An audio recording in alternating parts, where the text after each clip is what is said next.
Welcome to today's video on the VA home loan process from start to finish. If you're just joining us, this is video 7 in our series VA Home Loan 101. Now please hit that subscribe button so that you can find the other videos that I've done and get notified on when the next one drops. Now let's talk about the VA loan process from cradle to grave. Now we've talked about a lot of these points already and still have many more points to go. The intent of this video is to start piecing the puzzle together so that you can see what we've built and figure out where the next pieces are going to fall into place so you can get a good idea of what that total picture looks like.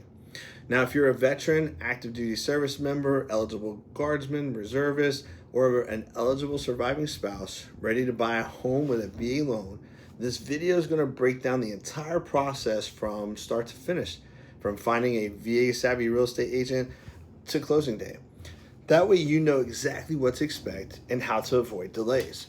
So let's start with the right real estate agent. Not every agent is the same and not every agent understands what VA loans are.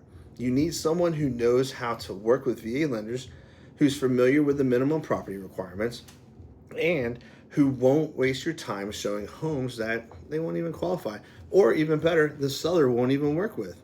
Now, here's a pro tip. Make sure you ask your agent how many VA deals that they have closed.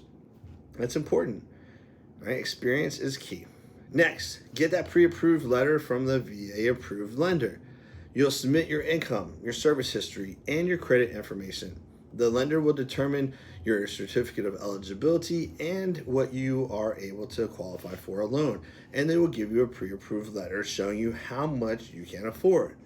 There are going to be required documents you've got to provide. So if you're a veteran at 214, active duty, statement of service, your LES or pay stubs, bank statements, W-2s, tax returns for your last 2 years, your ID card, your social security number, your mother's maiden name, your favorite color, whatever. They're going to ask for it. Depending on your situation, they may ask for additional documentation and the lender may ask for other things. Now, once you're pre-approved, it's time that you shop. Your agent will focus on homes that meet VA standards. Things like a permanent heat source, safe stairs, no peeling paint on homes built before 1978, and no major structural issues. And I'm going to highlight that here again in just a minute. Now remember, when walking through the VA, will not approve homes with broken windows, a missing stove, roof leaks, unsafe electrical, unsafe stairs, unsafe plumbing, no permanent heat source, and all kinds of other items that we've kind of talked about in the previous video when we were talking about the VA appraisal process. Now, once your offer is accepted, inspections come next. The VA doesn't require a home inspection, but it's one of the smartest moves that you can make. And don't go cheap. Spending $600 or $700 on a $400,000 house is a drop in the bucket. Now, get a licensed home inspector. And in many states, you're going to have a WDI or a wood destroying insect inspection.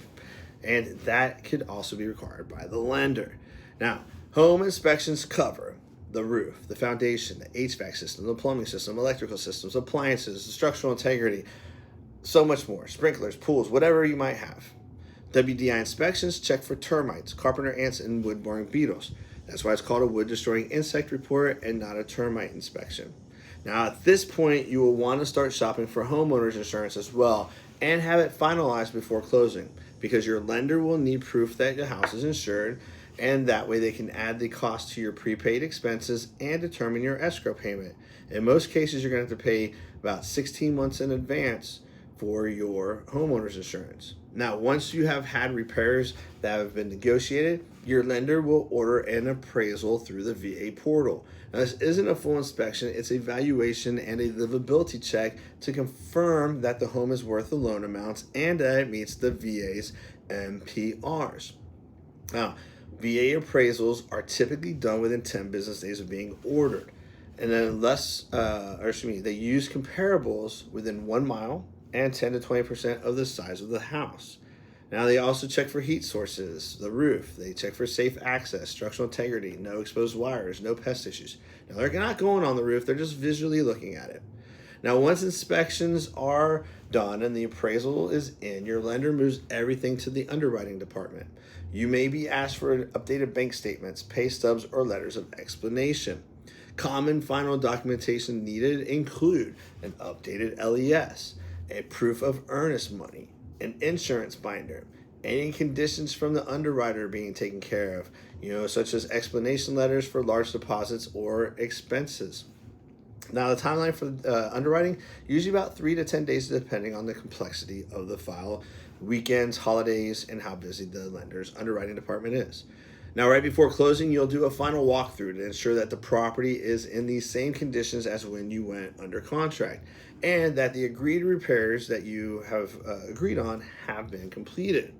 Now, here's a final walk checklist to kind of keep in the back of your mind. Check for the utilities are on and functioning, appliances are working, agreed repairs have been complete, and there's been no new damage or issues that have come up since you first went into the house or last went into it. Now, at this point, you're going to want to make sure that you've put utilities in your name to start on the day of closing. Now, you've made it. Today is closing day. Awesome. Virtual high five. Now, on closing day, you're going to sign the final documents, usually at the title company or an attorney's office, and you're going to get the keys to your new home. The VA doesn't require you to bring a down payment, but you may still have closing costs unless the seller's paid for most or all of them. Now, what you'll pay, the VA funding fee unless you're exempt, title and lender fees, prorated taxes and insurance. Now, here's a bonus tip. Many veterans qualify for reduced funding fees or full exemptions. You need to ask your lender or your real estate agent. I'm also going to be doing a video about how to not pay the VA funding fee, or if you have paid it or you will pay it, how to get it refunded. Now, the VA home loan is one of the greatest benefits that we have earned as military. Now, with no down payment, no PMI, and competitive rates, it's a powerful tool to help us build wealth and security.